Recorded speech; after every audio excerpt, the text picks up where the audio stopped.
Boa noite, Popó. Boa noite, doutora Natália. Boa noite. Tudo bom?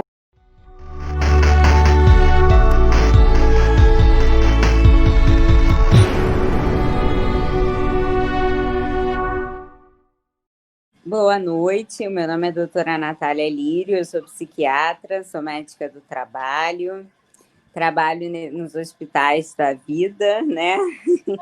E eu quero deixar um recado hoje importante até para o doutor Sérgio, que ele não sabia, que a gente acabou implantando agora no Hospital Estadual lá do Getúlio Vargas uma parte só da psiquiatria, e é onde eu estou comandando. Então, eu tive hoje essa excelente notícia essa semana, estou divulgando aí para vocês também, para vocês poderem saber. Parabéns, então, aí pelo novo serviço. Obrigada. Sucesso, boa sorte. Obrigada. Eu tenho certeza que vai correr tudo bem. Se Deus quiser. Vamos lá. Faça as honras agora a você. Gente, meu nome é Alexandre de Oliveira Carneiro, tenho um apelido de infância carinhoso, que é Popó, e eu sou postulante também, mas o grande lance, né, o grande objetivo é a gente divulgar o Novo, a gente divulgar o material humano que o Novo vem apresentar para o povo carioca, não só os postulantes, que passaram por um processo seletivo difícil e que tem realmente um perfil maravilhoso, como também o nosso majoritário, Fred Luz, e agora a nossa vice, né, Gisele Gomes. Então, é isso. E agradeço aí o convite do doutor Sérgio e a presença privilegiada com a doutora Natália aqui. Boa noite a todos. Obrigada. Obrigado, privilégio é nosso também, Popó. Bom, hoje é um bate-papo de alto astral, né? Um bate-papo de vitoriosos, né? De pessoas que passaram aí com galhardia por essa epidemia, tanto o Popó quanto a doutora Natália foram contaminados, desenvolveram, inclusive, o Covid, né? E conseguiram passar por essa fase, e é sempre uma boa novidade, porque a gente tem sido tão massacrado com notícias ruins, né? Então, eu fico muito contente quando eu vejo. Infelizmente, essa semana nós tivemos uma grande perda na medicina, um grande colega, um parceiro de trabalho meu, particularmente, foi meu professor, enfim. Mas a gente entende que a vida é assim mesmo, a gente passa por ela, todo mundo tem seu prazo, e a gente tem que seguir em frente, tem que tocar a vida, tem que continuar combatendo aí essa epidemia para tentar minimizar o máximo possível os estragos e a gente retomar o mais breve possível aí a normalidade. Mas vocês são vitoriosos, vocês passaram bem, então eu queria que vocês falassem aí dessa experiência e do sentimento do pós. Eu já tive uma conversa anterior com o Popó em relação a isso, nós vamos chegar nesse ponto ainda, de como é que é o sentimento pós-Covid, como é que vocês se sentem uma vez que vocês passaram, e pelo menos em tese, até onde a gente conhece até o momento, vocês estão imunes agora, né? São super-heróis. Vamos lá, doutora, o que a senhora acha disso? Eu acho que a gente passou eu e o Popó, né, podemos dizer isso, passamos uma fase bem complicada da doença, né? Eu acho que a doença em cada organismo, em cada pessoa, ela se manifesta de um jeito. Eu não sei se a sua foi tão grave, mas eu consegui sair dela vitoriosa. A minha, eu tive todos os sintomas possíveis que a gente possa ter do Covid, então eu fiquei com muitas dores, eu senti uma cefaleia tensional demais, eu não sentia muita vontade de comer, né? Eu tive a perda do paladar e do olfato, eu fiquei muito tempo cansada, era o tempo todo cansada. Muitas vezes, Popó e doutora Alexandra, eu saía do banho, assim, e às vezes tinha que sentar na cadeira ou em algum lugar, porque eu tinha que voltar a respirar aos poucos e depois continuar a seguir a minha vida, sair do banheiro, e, enfim, fazer as minhas coisas que eu tinha para fazer. Mas o que eu quis dizer com esse exemplo é que até para tomar banho ficava difícil, né? A gente sentia uma falta de ar e aquilo ali era constante. E aí eu fui muito aconselhada a comparecer no hospital para acompanhar, né, a segunda, quarta, sexta e domingo. Então, segunda, quarta, sexta e domingo, durante os 14 dias, eram os dias que eu tinha que ir ao hospital. Parabéns a essa equipe que me tratou, né? Se não fossem os heróis da medicina, talvez hoje eu nem estaria aqui para contar essa história. Foi uma batalha, foi difícil, mas eu saí recuperada e vitoriosa. E o que eu tenho para falar para vocês é uma coisa que está acontecendo muito. E a gente vem acompanhando isso de perto, tá? Principalmente os psiquiatras e o neurologista. Eu não sei se o Popó também teve isso, mas eu confesso que depois do Covid-19 eu fiquei com muita cefaleia tensional. E essa cefaleia, que é a dor de cabeça, ela persistiu durante um mês. E durante esse um mês, eu sentia fortes dores, não conseguia nem levantar da cama, e eu precisava saber o que estava acontecendo. Foi quando eu compareci a uma unidade hospitalar, e aí passei pelo neurologista, o neurologista falou, olha, nós estamos tendo uma doença nova após o Covid-19, essa doença se chama hipertensão intracraniana, então muitas pessoas que tiveram Covid, ao passar do Covid, depois de um mês, assim, elas podem ainda estar com os sintomas e podem ter essa hipertensão craniana. Porém, eu fiz os exames necessários e chegaram à conclusão, né, a turma toda da medicina, que eu não tinha essa hipertensão intracraniana. Eu confesso para vocês que até hoje eu sinto um pouco ainda dessa cefaleia, coisa que eu não sentia antes. Eu acho que não está mais relacionado ao Covid, eu acho que pode ser uma enxaqueca, alguma outra coisa, mas o que vale lembrar para as pessoas que estão nos assistindo é que se a pessoa ainda persistir com algum sintoma depois dos 14 dias, ela tem que percorrer ou tem que ir a uma unidade mais próxima à residência dela.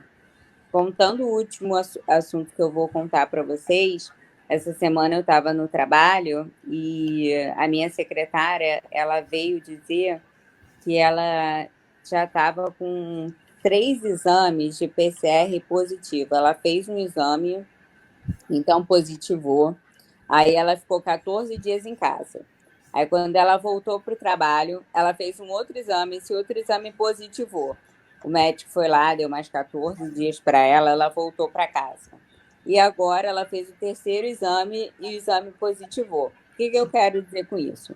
Que é uma doença muito nova, que muitos médicos ainda não sabem como tratar, não sabem qual é o tratamento, não sabem ainda se vai ter uma vacina esse ano ou não. Eu acredito que não, que só ano que vem.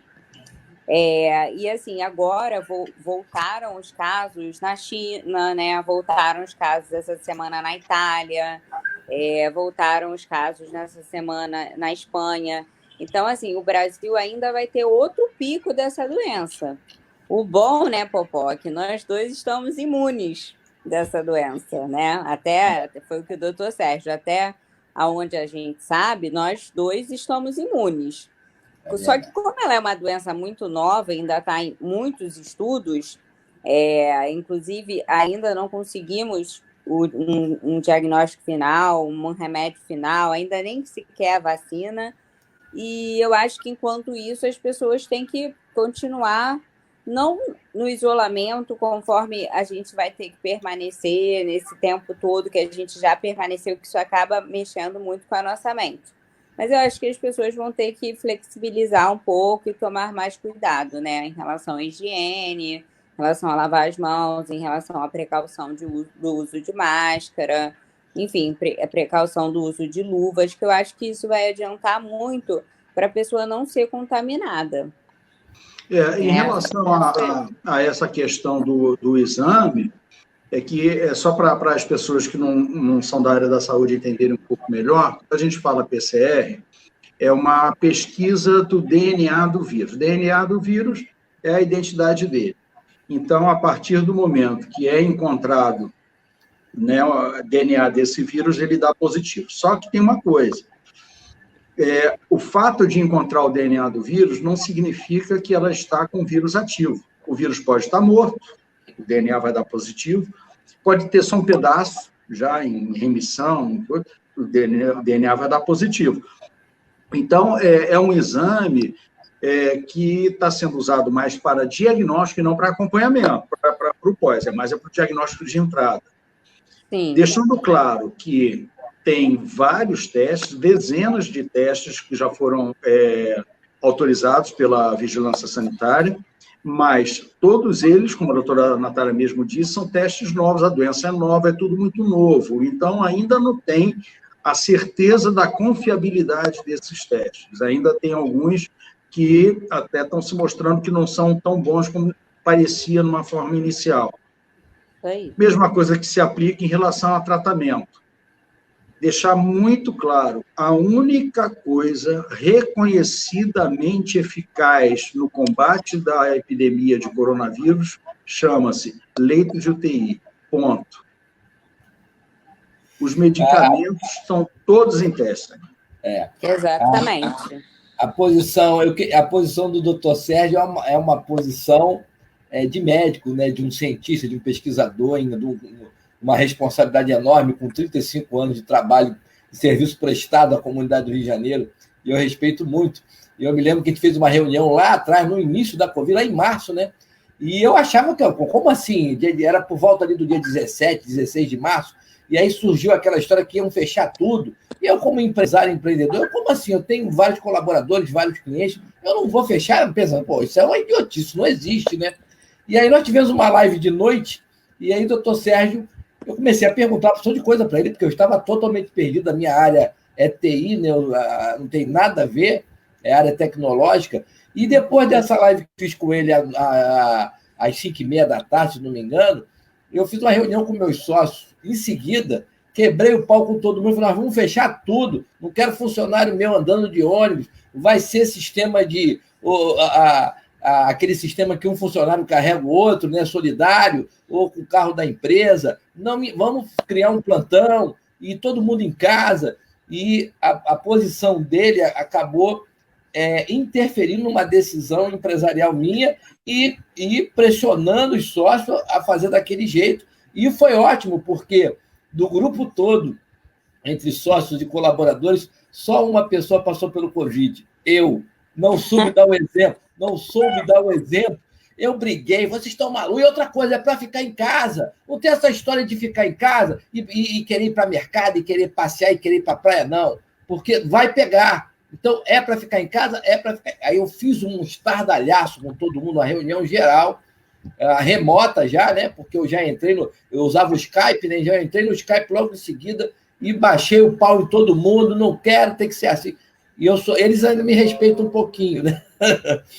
Só que aí eu dei um mau exemplo, porque eu acabei contraindo a Covid-19. Eu queria perguntar à doutora Natália sobre essa funcionária dela, se ela conversou com a funcionária sobre os sintomas também, se foram parecidos ou não. Antes de fazer o meu relato, eu quero saber de mais pessoas. Quer dizer, em relação a essa sua colaboradora que foi afastada pelo Covid, ela lhe relatou algum sintoma ou ela foi atípica? Isso eu gostaria de saber. Ela foi atípica. Foi atípica, né? Isso é que é o mais perigoso de tudo. Foi. É o atípico, né? Agora, assim, já tiveram, né, pacientes que foi o que o doutor Sérgio falou e foi o que eu falei no início. Já tiveram pacientes que adotaram a hidroxicloroquina, a ivermectina, e dentro de 3, 4 dias falaram que estava super bem. Eu não adotei medicação nenhuma porque eu não sei qual a medicação ainda a ser usada. Tá? Como é uma doença nova, estamos todos, né, em teste, na verdade. Então, nem a gente mesmo sabe o que é. Só que o ruim dessa doença é que cada paciente, ela se manifesta no organismo de uma forma diferente, né? Então, as pessoas, às vezes, podem estar andando na rua, pode estar no trabalho, pode estar fazendo tudo e está assintomática, ou seja, está sem sintoma nenhum e nem sabe. Às vezes, a pessoa já pegou o Covid e também não sabe que pegou, entendeu? Porque a pessoa, às vezes, ela já teve um quadro de diarreia, já teve um quadro de, às vezes, uma dispneia intensa, mas achou que fosse algum transtorno da ansiedade generalizada, um exemplo. E aí ficou por isso mesmo, mas já era o Covid instalado.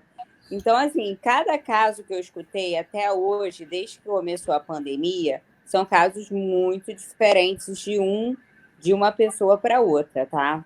E é uma doença, assim, que no início falavam que só afetava os idosos, depois começaram a ver que afetavam pessoas jovens, depois começaram a ver que as crianças não podiam pegar, mas transmitiam. Agora já acham que a criança pode pegar e transmitir. Então, assim, cada hora eles surgem com uma... Já surgiu, inclusive, um trabalho, um só, é verdade, trabalho no Hospital Palais, que fica ali em Paris, eu acho que não é Rio de Gosto, né? É Eduardo, subindo um pouquinho ali do Sena. É um hospital muito bom, muito, muito conceituado lá, de transmissão vertical, da gestante passar para o feto. Mas foi um caso só, dentre uma infinidade de outros que não conseguiram provar isso. Então, é aquela história, todo mundo está em alerta, e ainda tem uma coisa, o lado bom dessa doença é ruim para a ciência, porque 80% dos casos vão evoluir de forma leve e moderada. E se a pessoa toma um medicamento, e esse daí foi a grande armadilha de uma série de protocolos, e melhora, você não pode acreditar que aquele protocolo melhora. Brigaram comigo uma vez, eu tinha feito um comentário que eu não sabia se a hidroxicloroquina era realmente eficaz, eu fui esculhambado aqui na internet, entendeu? Mas, gente, porque fulano tomou, melhorou, o outro tomou, melhorou. Eu falei, sim, mas olha só, eu conheço gente que tomou suco de laranja e melhorou. O suco de laranja é bom para a Covid? Eu conheço gente que deu 3 pulinhos e melhorou. Isso é bom para a Covid? É lógico que eu exagerei, mas para a pessoa entender que, às vezes, você toma um remédio e melhora, não significa que isso é uma ação direta do medicamento, principalmente numa doença onde 80% dos casos vai evoluir bem. Infelizmente, o percentual pequeno vai evoluir mal, infelizmente, ela é altamente transmissível, e esse é o grande problema dessa doença, a transmissibilidade dela, que a gente já vem batendo essa tecla há muito tempo, né? Agora, chegar e falar que não, que o bom é esse remédio, o bom é aquele remédio, né? A vovó já falava, de médico e louco todo mundo tem um pouco, né? Então, agora, o que eu estou vendo de protocolos que estão sendo criados por governador, presidente, prefeito, técnicos, todo mundo, tem que ter cuidado, gente, porque, inclusive, alguns medicamentos, já em alguns trabalhos, mostram que até pioram a evolução da doença. Né? Agora, aquela história piorou também, a gente acha que é pelo medicamento, agora pode ser que também fosse piorar. A gente precisa de tempo, uma coisa que em medicina é extremamente necessária, mas a nossa ansiedade para resolver é tão grande que ninguém quer esperar esse tempo. Né? E, na verdade, ninguém esperava por isso. Né? Assim, as pessoas sabiam que a contaminação estava lá na China, isso nunca vai chegar no Brasil. Só que, infelizmente, as pessoas, né, não pensaram nisso antes, né? Que ela é uma carga de alta virulência.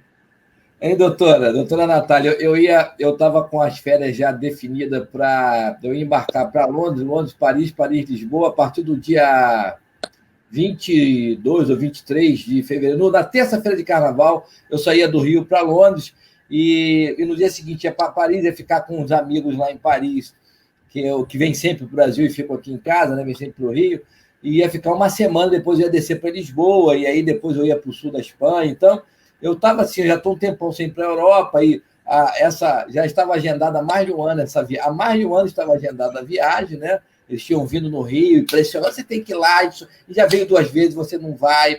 Aí eu peguei isso. Aí eles lá acharam uma passagem barata, mandaram o link, né? E aí eu entrei, realmente está aí quase que de graça. Aí agendei eu e minha esposa para a gente ir e tal. E a gente não sabia o que ia acontecer, mas eu comecei a ficar preocupado com aquela situação na Itália. E o carnaval, tem um filho de 30 anos que ia casar e desistiu de casar. O cara desistiu de casar e caiu no carnaval, né? O cara se soltou no carnaval. E eu vi aquelas fotos dele no Facebook, ele todo fantasiado, né? Acordando bola preta. Meu Deus do céu, essa doença está por aí, eu acho que eu não vou viajar. E quando chegou ali na sexta-feira de carnaval, eu decidi que não ia mais. Acionei o o seguro viagem e tal, e comecei a tomar as providências para não ir, porque eu já tinha esse receio. Quer dizer, eu sou um cara de TI, sou um cara de área financeira e administrativa, sou um técnico, não tem nada a ver com área de saúde, mas eu tive preocupação comigo, com a minha esposa, com meus filhos. Falei, eu não vou porque eu vou acabar ficando agarrado num hospital em Paris 14, 15 ou 30 dias sem deixar eu sair para lugar nenhum. Então, não fui. Então, eu acho que as autoridades elas tinham que ter tido um pouco mais de precaução. Mas deixa eu só acabar cumprimentar as pessoas aqui, que a gente, na realidade, tem uma porção de gente que vem assistir a gente, eles querem participar, tá, gente? Então, Luciana Felipe, Nilson Barros, Dulcineia, a Fleurice, Leia, o doutor Sérgio cumprimenta aqui também, né?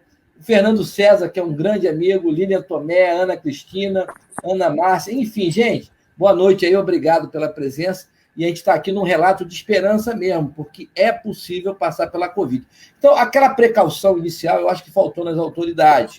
Do tipo, tinha amigo meu que falou, como assim, ô Popó? Os caras estão chegando da Europa com essa situação da Itália e o carnaval carioca atrai muito italiano, atrai muito espanhol, né? Atrai muito, amigos, e atrai muito português também. Então, os aviões chegando lotados da Alitalia, de várias, né, da TAP e da Ibéria, e nem um controlezinho de temperatura no aeroporto. Quer dizer, hoje você entra para entrar no supermercado, num Carrefour, o cara mede a tua temperatura, né?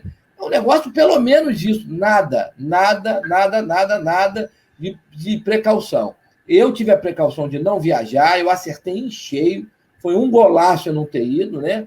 E também, né, se eu tivesse ido, havia o processo de seleção do novo, que eu não sabia como é que era, né? E a terceira fase é mais intensa, você participa de várias reuniões. Então, eu não teria conseguido participar do processo da terceira fase. Então, foi bom por vários motivos e por essa coincidência maravilhosa de estar dentro de um processo seletivo em que eu aprendi, não é um processo seletivo, é um processo de aprendizado, e mais ainda, doutora Natália, conhecer uma figura como o doutor Sérgio, e posso te garantir que os outros 30 e poucos é nesse perfil. O mais fraquinho de todos sou eu, sem dúvida. Então, eu fiz grandes amizades, conheci uma porção de gente bacana, fiz uma porção de live com eles, e eles me agradecendo eu fazer lá. Eu falei, gente, quem está tendo vantagem sou eu, estou aprendendo muito.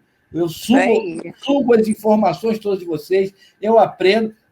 Agradeço ao doutor Sérgio, que eu fiz a primeira live com ele, e aquela primeira live foi fundamental para mim ter uma decisão empresarial que manteve os meus colaboradores, os meus sócios protegidos. Quer dizer, 3 meses depois, ninguém pegou o Covid, só eu, e já vou dar o meu relato para vocês, tá?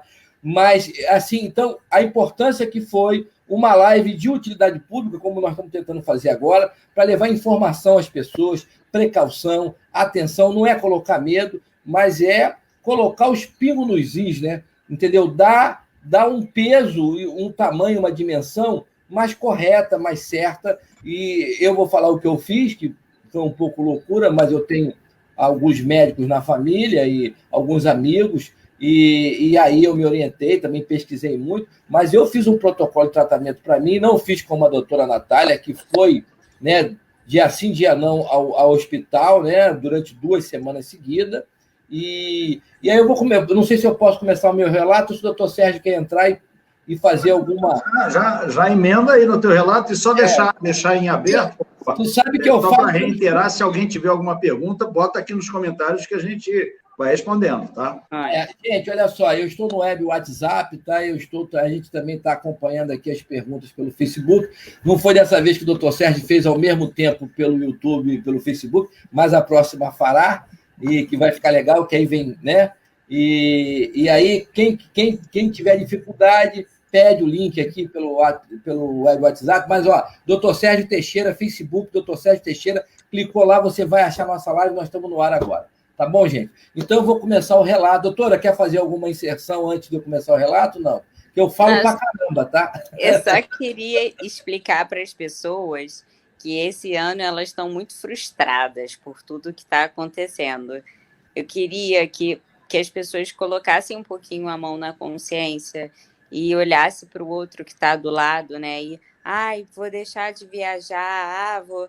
Gente, esse ano, desculpa, mas não é ano de viagem. esse ano, desculpa, mas não é ano de ninguém fazer festa, não é ano de casamento, né? Esse ano é da gente cuidar da gente, do próximo. Porque a gente se cuidando, a gente vai estar cuidando do próximo. Então, assim, tomar bastante cuidado com essas viagens, porque a partir do momento que o nosso governo abre, né, o shopping amanhã, abrem algumas restrições, não é que a pessoa vai chegar e vai pegar o primeiro voo, ou já estava, né, realmente marcado esse voo para setembro, outubro, e vai. Eu acho que esse ano não é ano disso, eu estou dando a minha opinião, né? Assim, expondo para as pessoas que estão ouvindo a gente, que é um ano muito perigoso ainda, e que a gente ainda vai, se eu estiver errado, o doutor Sérgio me corrige, que a gente ainda vai ter alguns altos e baixos, e que ainda vamos ter até dezembro, aí, ou talvez até a chegada da vacina, para a gente poder se recuperar disso tudo. Né, doutor Sérgio? Enquanto vocês estão falando, evidentemente, eu concordo com isso que vocês estão dizendo, e estou até aproveitando para ilustrar um pouquinho, e, de uma certa forma, até dar uma tranquilizada e explicar algumas coisas. Você falou, de uma forma correta, que a gente vai ter um pico ainda. Por que isso? Um grande número de pessoas estão em isolamento social e agora as pessoas estão começando a ir para a rua. Eu penso que poderia ter segurado um pouquinho e agora seguraria um pouquinho mais também para ir. Mas, enfim, nós não estamos tendo uma estratégia aqui no Rio de Janeiro adequada. Não é à toa que o Rio de Janeiro é uma das piores posições que está no Brasil. Eu vou até mostrar para vocês, eu fiz aqui muito rapidamente, por isso que me desculpa aí a coisa meio amadora, inclusive, mas eu fiz aqui um gráfico para vocês darem uma olhada. E não veio, não. Não? O stream agora foi. Não, é que está demorando um pouquinho. É que está demorando um pouquinho. Veio o gráfico. Esse gráfico daqui é internacional. Então, você vem, a primeira linha é o Reino Unido, a segunda é a Espanha, depois a Itália, aqui a Suécia, depois Alemanha, Dinamarca, Finlândia, Noruega, Índia, que está no início ainda, e Estados Unidos. Tá? Depois eu vou mostrar o do Brasil. Isso é por milhão, não é isso, doutor Sérgio? Isso aqui é por 100 mil habitantes, óbito por 100 mil habitantes. Tá? Então, a gente vê, por exemplo, o Reino Unido fez um lockdown, foi o pior resultado. A gente tem aqui a Suécia, que abriu para todo mundo, está em 4º lugar. Eles estão mais ou menos na mesma fase da epidemia. Porque o que acontece? As pessoas estão comparando momentos diferentes, as pessoas estão comparando situações diferentes e populações diferentes, né? Então, a partir do momento que a gente tem populações, por exemplo, da Bélgica, da França, do Reino Unido, são muito menores que a do Brasil. Então, não vai esperar um resultado do Brasil menor do que deles. Essa referência que eles fazem é que o Brasil já é o segundo ou é o terceiro no mundo em número de óbitos. É uma bobagem, porque nós temos uma população de 210 milhões, e ficou ótimo assim, gostei. Ficou bem legal, ó. Deixa um pouquinho assim, que eu adorei esse jeito aí. Mesmo. Aparece mais, a doutora aparece mais, eu também. Parece o símbolo do novo aqui atrás. Ó. Gente, então, é uma bobagem fazer uma comparação direta do Brasil com os outros países, porque são países menores, com uma população menor, com uma condição, até do ponto de vista econômico, maior de testagem e tudo mais. Então, é uma bobagem. Agora, o Brasil, eu acho até que com todas as dificuldades e com todos os erros e atraso e politização da doença, né? O Covid de direita, o Covid de esquerda, essa confusão danada, até que nós estamos nos saindo bem, fazendo a comparação por 100 mil, conforme é o gráfico, né? A Inglaterra entrou de peito aberto, o primeiro-ministro quase que foi, né? Quase que foi. Aí, quando ele voltou, aí ele percebeu, aí ele fechou. Mas olha só o que é interessante também, Popó. A Inglaterra entrou, explodiu o número de casos, fechou.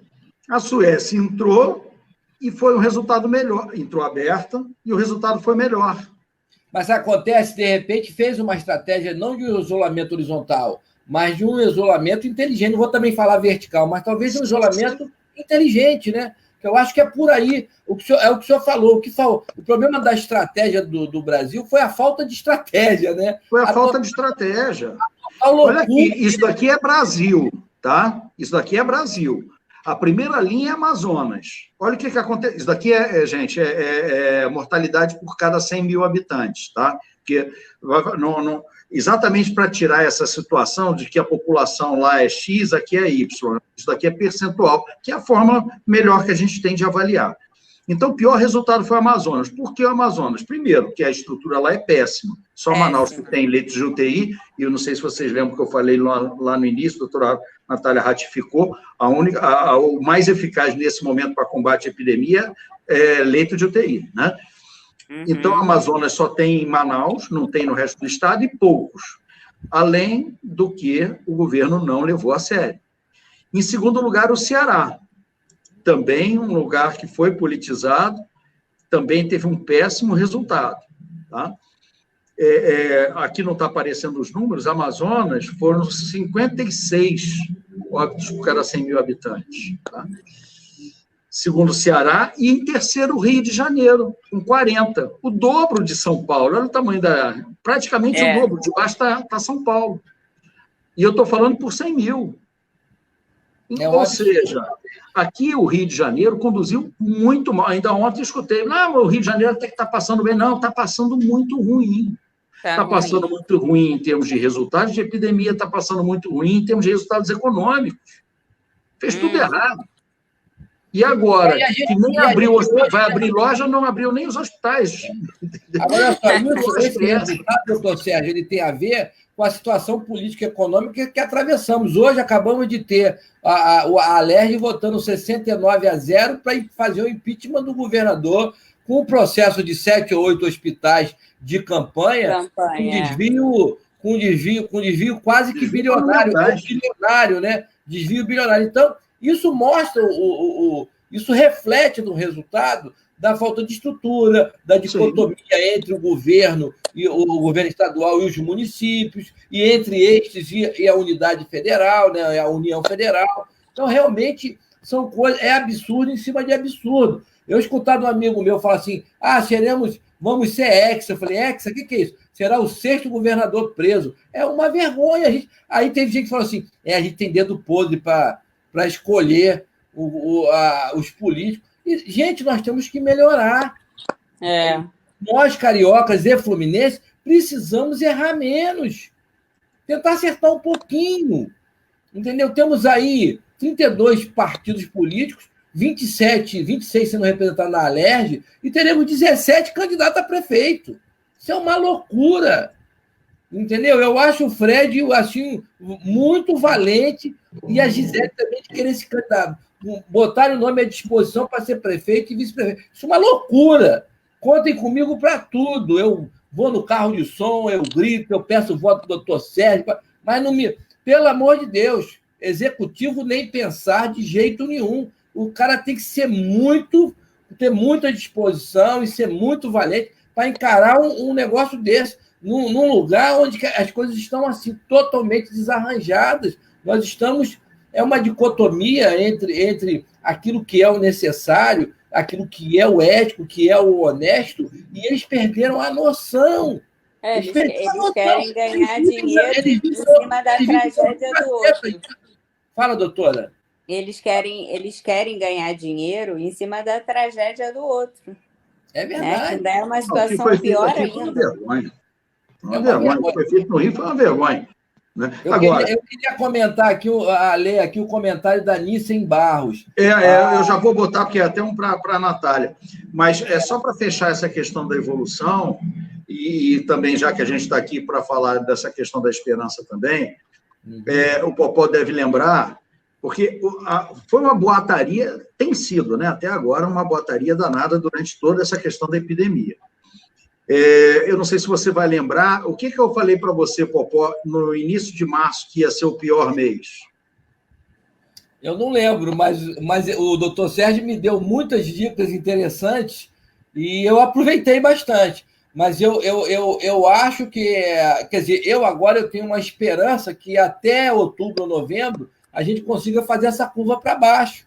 Né? Agora, em março eu falei para você que o pior mês ia ser maio. Em março eu falei para você que isso daí está gravado. Eu não posso mentir porque está gravado. Depois você dá uma olhada lá. Tá? Mas foi maio, ou o senhor acha que junho está realmente melhorando já? O senhor tem os gráficos aí para mostrar? Olha lá, esse homem é terrível. Gente, esse homem é terrível. Ele tem os gráficos, tem tudo. Aqui, ó, aqui foi maio, e aqui é uma tendência de queda para junho. Tá? Então, o pior mês realmente foi maio. Foi maio. Esse gráfico é Brasil ou esse gráfico é Rio? Não, esse gráfico é da John Hopkins. Porque o problema do gráfico... Eu sei, mas esse gráfico é mundial, não? Ele é mundial? Não, ele é mundial, mas eu botei aqui só o Brasil. Esse que eu mostrei é só o Brasil. Esse gráfico representa o Brasil. O site ele mostra o mundo inteiro. A minha dúvida é o seguinte... o nome é Brasil, mas nós temos Brasis dentro do Brasil, né? Tu vê essa situação de Manaus com 0,90 CTI por habitante, né? O pior número do Brasil, e a mortalidade que foi, e o clima que é, e aquela umidade de 80%, 90% talvez seja pior, a gente não sabe. Ó, máscara molhou, troca. E aquele sistema de Manaus lá... Mas olha só, o Popó... Né? O impacto do Rio e São Paulo é muito maior do que Manaus. É, né? Verdade, porque aqui nós temos infraestrutura, né? Aqui nós temos, teoricamente, nós teríamos... Não, em população, olha aqui ó, o que eu fiz aqui. Ó. Aqui é Amazonas. A população da Amazonas está em 3 milhões e 800 habitantes. 3 milhões, 3 milhões, quase 4. Aqui é 3,8 mil. 3 milhões, né? Enquanto que só o Rio de Janeiro já tem quase que o dobro disso. Só a cidade do Rio de Janeiro. Só a cidade, exatamente. Né? Realmente. Então, o impacto a concentração do também Rio de São Paulo é muito alto. A concentração também de pessoas é um fator... Eu acho que ela está voltando. A doutora está voltando. A concentração também é um fator relevante, né? Eu gostaria de dar meu relato. Será que dá tempo para dar o relato? Dá. Vai. Daí então, depois a gente vai falar com a Nilce aqui, que ela botou um relato aqui que queria que a Natália ela comentasse depois. É o relato dela. Gente, a minha situação foi a seguinte: no dia das Mães, né? Dia das Mães, logo no primeiro domingo de maio, né? No sábado, na sexta-feira, eu saí para fazer compras, né? Tinha que sair para fazer compras e cometi até o absurdo de almoçar fora. Eu acho que ali prejudicou o negócio. No sábado, eu tinha três mesas de debate. Fiz 3 mesas de debate, não eram lives, eram mesas de debate que você estuda. Fiz uma com o Bruno Mega, que você estuda lá os projetos de lei da Câmara. Fiz uma com a Lívia sobre educação. Então, foram 3 debates em que eu, durante o sábado, tive que ir me preparando para cada debate que acontecia. No final de sábado, eu estava esgotadíssimo. Eu falei, foi 3 mesas, não foi live normal, foi debate, tive que estudar, deve ser normal. No domingo, era Dia das Mães, eu estou num prédio aqui que é quase familiar, que mora meu irmão, minha irmã, minha tia, mora todo mundo no mesmo lugar. Eu peguei o prédio e transformei no hospício da nossa família, né? Minha irmã, que é psicóloga também, ela falou, você vai transformar aquilo no hospício da nossa família, você vai ver. E aí eu consegui atrair, né, meus familiares para o mesmo lugar e me coloquei aqui, apesar de ter uma outra casa, me coloquei nesse prédio e para estar próximo deles, né? Claro. E aí a minha irmã falou assim, vamos fazer um churrasquinho aqui na cobertura e tal, umas coberturinhas e tal. Eu falei, então vamos lá. Aí eu fui e já não estava me sentindo bem. Fui de máscara e tal, meu cunhado também estava de máscara. E eu tenho um sobrinho que é cabo da aeronáutica, o sargento da aeronáutica, ele tem plantão, ele vai e volta.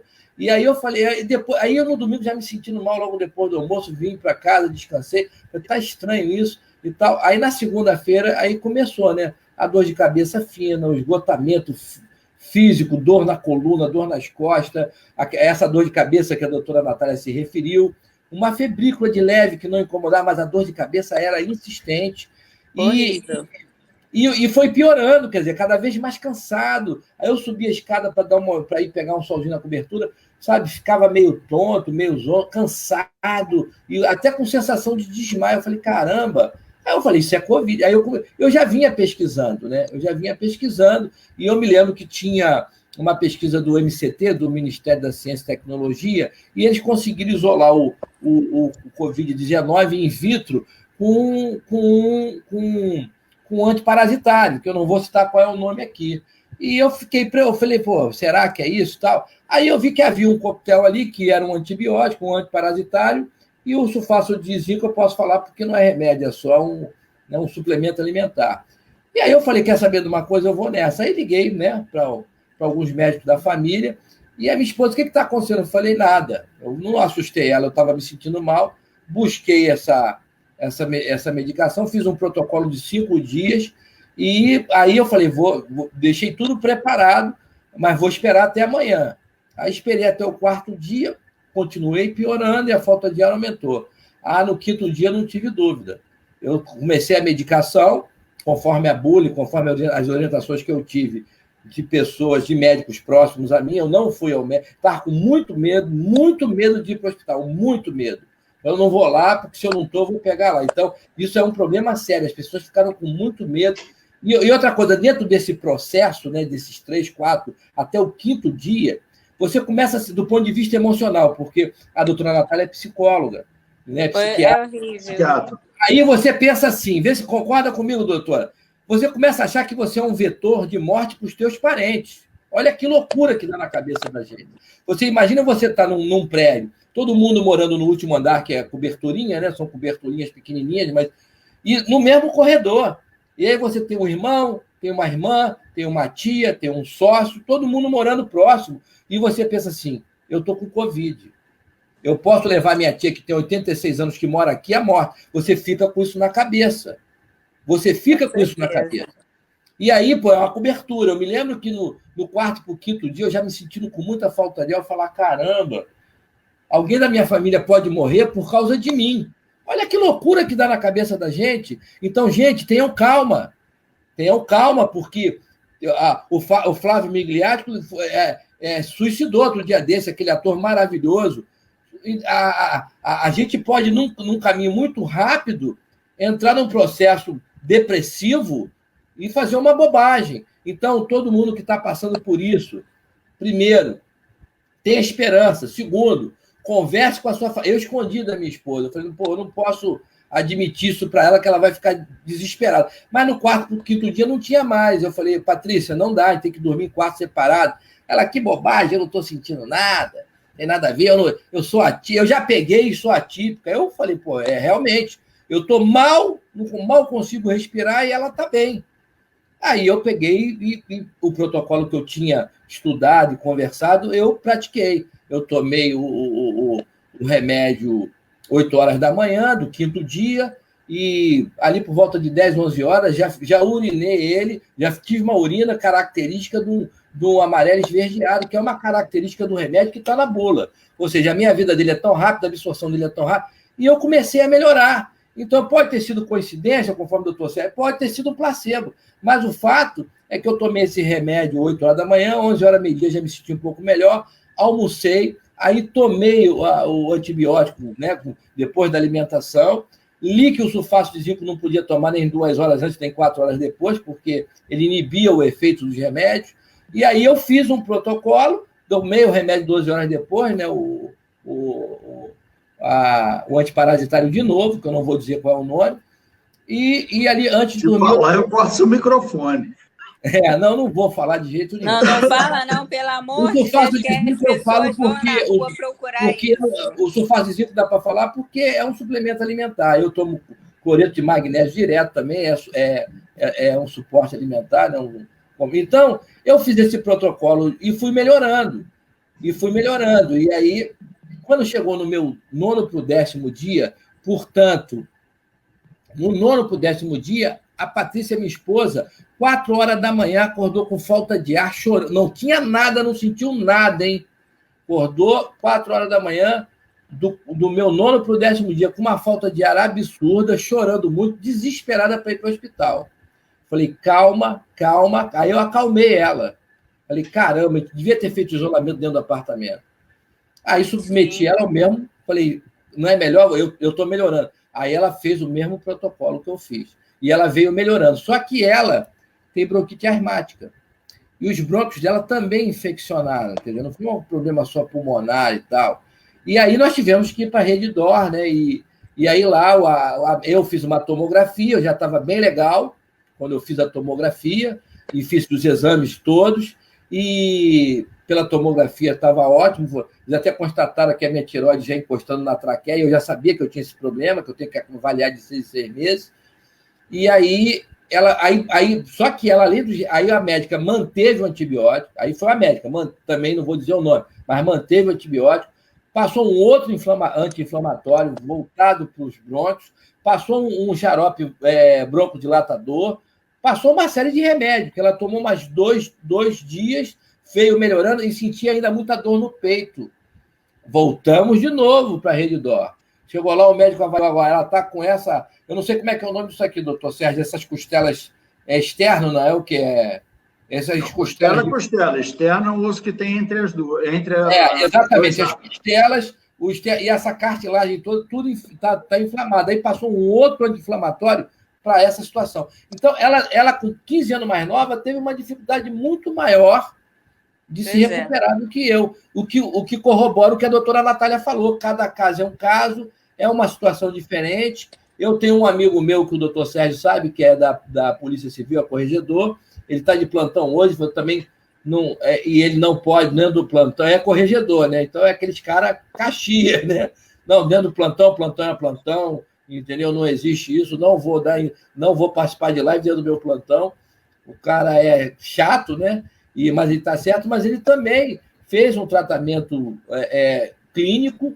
Eu acho que a Covid é uma coisa que a pessoa percebe que tem alguma coisa diferente, ou seja, a avaliação clínica dá para diagnosticar. Eu não sou médico e percebi que estava, então acho que um médico, nessa experiência, né, de todo dia estar atendendo gente, ele vai rapidamente conseguir clinicamente diagnosticar a Covid em qualquer paciente que chegar ali, ele vai entrevistar. Tu vê a doutora teve perda de paladar e olfato.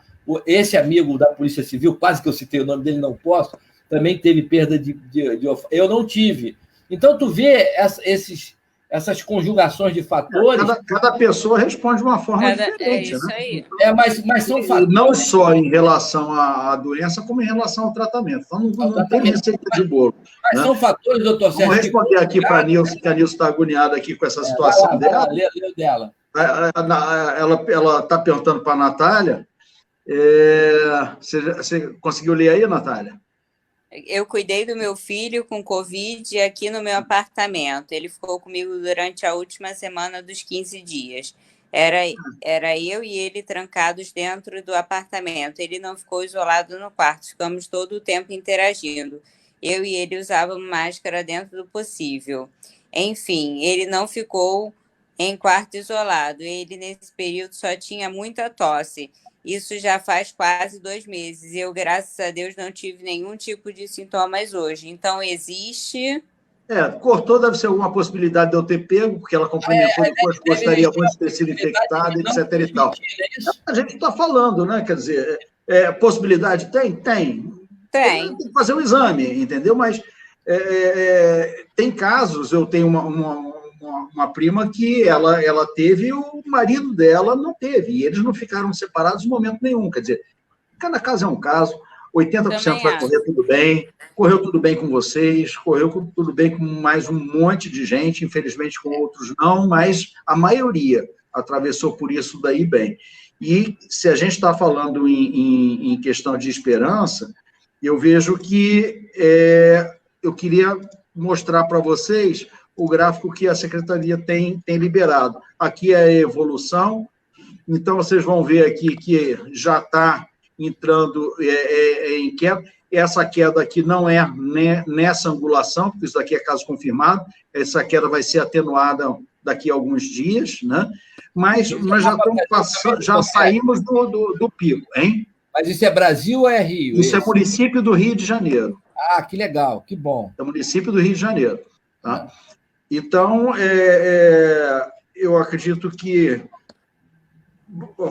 fechando aquilo que você tinha dito, Popó, lá para julho a gente deve acentuar essa queda, mês que vem. Em agosto a gente já deve estar começando a caminhar aí para uma normalidade. Agora, como a doutora Natália falou, a gente não tem ainda nenhuma, como a gente chama, bala de prata, né, Natália? Remédio de queda não tem nada confirmado. Não tem vacina e nem vai ter esse ano. Se tiver, eu vou até falar uma impropriedade, mas esse ano não dá tempo de ter uma vacina confiável. Sinceramente, não dá. Sérgio, eu gostaria de ler o resto do relato da Nissen. Ela fala, eu gostaria muito de ter sido infectada por ele, pois esse medo de pegar eu estou falando da vacina, pegando o gancho exatamente para esse comentário dela.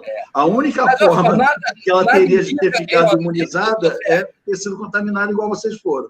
Agora só, nada indica também que ela não tenha sido contaminada, tenha vencido a carga viral e esteja hoje livre disso, porque é tudo muito... De repente, ela foi atípica, ela foi contaminada, os anticorpos dela funcionou bem, ela passou isso sem ter nenhum tipo de tipicidade, como eles falam que é uma característica das crianças, né? Então, não dá para afirmar que ela... Só se ela fizesse os exames para checar isso direitinho, porque, Nilson, de repente você está bem, filha, você já está com anticorpos, já está vacinado, e pode ter essa esperança, porque ela está assim, esse medo de pegar é muito ruim. Agora, olha só, doutora, e essa liberdade que a gente sente hoje, do ponto de vista emocional, psicológico, é maravilhoso. Pode falar, eu acho muito bom, assim, a gente chega a falar, pô, não queria ter pego essa doença e tal, mas hoje eu me sinto mais livre, sabe?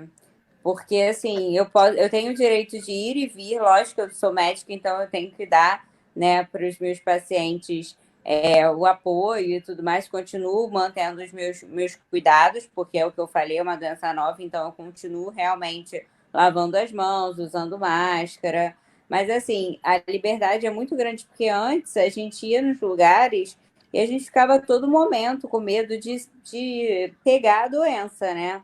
E eu me lembro que foi muito engraçado, contando o últimozinho relato para vocês, que quando eu peguei o exame, foi numa quarta-feira de madrugada, né? E foi pela internet. E aí eu acordei, assim, desesperada, comecei a chorar também. Eu vou morrer, acabou tudo. E, gente, não é assim, sabe? As pessoas... Tem muita possibilidade das pessoas se recuperarem, sim, sabe? As pessoas têm que ter fé de que elas já venceram quando se alguém se infectar, que elas já venceram essa, já passaram dessa, e que, graças a Deus, já estão imunes, como diz o doutor Sérgio, e vacina esse ano. Vacina esse ano. Não sabe quanto tempo vai durar essa imunidade.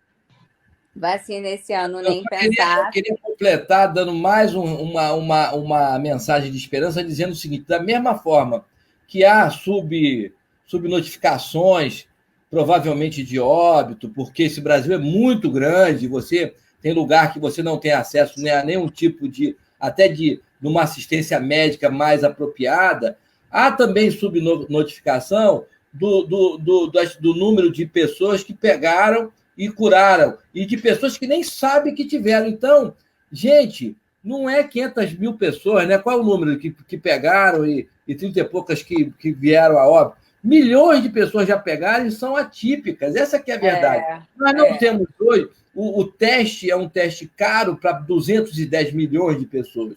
Então, eu acho até inapropriado, tinha que testar em massa. Uma coisa é a Coreia, com 48 milhões de habitantes, com um país rico daquele que pode testar todo mundo. Outra coisa é o Brasil, que precisa, pelo menos, que não tem nem CTI, que não tem respirador, quando tem um CTI não tem um respirador, ou a cama está quebrada, ou o oxigênio está com defeito, entendeu? Então, se você pegasse a estrutura hospitalar antes da pandemia, que já era horrível, e né, a gente já falou sobre isso, né, doutor Sérgio, não houve aproveitar para equipar o que já tinha, reformar todos os CTIs, complementar com oxigênio, com respirador, com toda a infraestrutura que o CTI precisa. Se fizesse isso no que estava fechado, que estava quebrado, se desse uma geral em tudo que a infraestrutura que a gente já tem, já seria um adianto pegado. O doutor Sérgio deu um exemplo, na nossa primeira live, ele deu um exemplo da Santa Casa de Misericórdia, né? Por que não fizeram isso? Agora, criar o hospital de campanha, desculpa, foi justamente para acontecer tudo o que está acontecendo aí. Não, começou com... Olha só o que a Estela está falando até em cima disso. Uma médica que saiu para dar assistência ao pai dela lá em Belo Horizonte, diga-se de passagem, Minas Gerais está dando um show em termos de condução da epidemia, né? Voltou revoltada com o comportamento dos cariocas do desgoverno do Rio de Janeiro, né? Do desgoverno. porque realmente a condução aqui foi muito, muito ruim, né? E só para complementar também, porque a gente já até estourou o tempo, a Estela colocou a vantagem aqui, doutor Sérgio, é que a gente consegue ir um pouquinho mais, né? No Instagram, eles fecham. Mas aí depois a gente não consegue subir para o Instagram, né? E o médico já fez teste com ele e nada. O medo é um dos propagadores da doença. E isso é verdade. O que a gente não pode deixar é o medo tomar conta, da mesma forma que vocês dois falaram. Também gente, tem muita coisa ainda que a gente podia ficar falando aí esse tempo todo, mas aí depois não vai conseguir subir esse vídeo, eu tenho certeza que... Doutor Sérgio, tem muita coisa ainda pela frente, né? Tem. Mas tem muita coisa para a gente aprender ainda daqui para frente. É só deixar claro o seguinte, a única coisa, volta só para a gente ratificar, o maior artifício de combate à epidemia nesse momento chama-se estrutura para casos graves, ou seja, leito de UTI. E isso é uma atribuição do governo, que aqui não teve, né? Agora, medicamento, tratamento, protocolo, o médico vai saber o que tem que ser feito, tá? É complicado. E, na verdade, nem tanto assim. Nós ainda estamos experimentando alguns protocolos. Não adianta, a gente não vai ter uma certeza. Esse ano, eu não acredito que a gente vai ter uma certeza. Tudo tem que ser muito testado, porque a gente tem que saber, primeiro, se é eficaz, segundo, se é seguro. Não adianta só ser eficaz se for uma coisa insegura. Isso vale para remédios, isso vale para vitamina. Mas, enfim, a gente vai voltar a falar outras vezes. Essa pesquisa demora muito tempo, o tal todos os testes, o duplo randômico cego e não sei mais. Isso demora muito tempo para conseguir ter um protocolo de remédio que realmente teve a eficiência, a eficácia e a segurança testada, e a vacina mais tempo ainda. Entendeu? Agora, a gente tem uma Fiocruz que é totalmente capaz de fazer essa vacina, agora o que falta é a articulação governamental para que a Fiocruz faça o trabalho que ela tem capacidade de fazer, né? Isso é uma coisa que ela poderia estar ajudando e ela tinha que começar hoje. Não adianta, porque já tem iniciativa privada testando vacina, né? Eles já saíram na frente. Se depois eles desenvolverem e patentearem, aí vai ser muito mais complicado. Então, a Fiocruz já está atrasada no início do desenvolvimento de uma vacina, que é um processo lento. Não vai ser para esse ano, não sei se vai ser para o ano que vem. Tem vacinas aí que já tem 10 anos e não estão prontas. HIV é um exemplo. A que foi feita, que todo mundo achou que ia ser uma panaceia, descobriu-se que piorava a doença. Então, gente, infelizmente, com medicina, a gente tem que ter uma calma muito maior do que a ansiedade que a gente tem de resolver as coisas. Eu queria agradecer muito a todo mundo que participou aqui. Nós vamos falar outras vezes, aí estouramos. E agradecer muito vocês dois aí pela disponibilidade, pela generosidade de compartilhar com a gente aqui a experiência de vocês, tá? E deixar aí vocês se despedirem rapidamente aí das pessoas que estão aqui nos assistindo. Vamos lá. Doutor Sérgio, é sempre um prazer enorme você me convidar para suas lives. Eu amo quando toca aquele celularzinho me convidando e eu sei que é você. Tá? Muito obrigado mais uma vez pelo carinho, por ter me convidado a participar junto com vocês dessa live. Popó, adorei te conhecer, você é super alto astral, tá? Esse daí é o seu Instagram, para quem quiser depois seguir ela. Esse é o meu Instagram. Popó, estou torcendo aí para vocês dois. Tá? Gente, muito obrigado. Gente, obrigado a todo mundo. Obrigada por todo mundo que está aí nos assistindo. Fiquem com Deus e que tudo se resolva, né? O importante é isso. Vai se resolver. Eu tenho essa vantagem que daqui a pouco vai acabar a live e ainda vou fazer uma porção de perguntas aí em off. Tchau, gente. Boa noite. Tchau, beijo. Tchau, beijão.